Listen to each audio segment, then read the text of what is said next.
Hello! Welcome back to our vlog.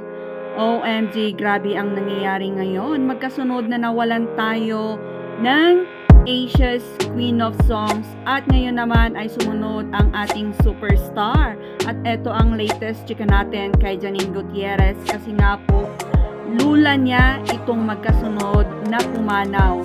Si Pilita Corrales ay ang kanyang mamita sa kanyang tatay na si Ramon Christopher Gutierrez at ngayon ay sinura honor naman na nanay ng kanyang mama na si Lotlot Dilion.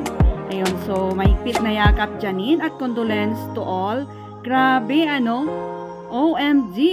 Si Mamita Pilita Corrales ay pumanaw noong April 12. Ayan, hindi pa siya binuborol. Ay sumunod naman si Nora Honor, ang ating superstar, noong April 16. Imagine that. OMG, ang sakit-sakit for sure. So mahigpit na yakap Janine Gutierrez at sa iyong buong pamilya. Si Pilita Corrales ay pumanaw sa edad na 85 years old. At ngayon naman ay si Nora Honor sa edad naman na 71. Ayun, so yan lang ang latest chika natin. Once again, condolence to the family. Ayan, so mahigpit na yakap Janine Gutierrez.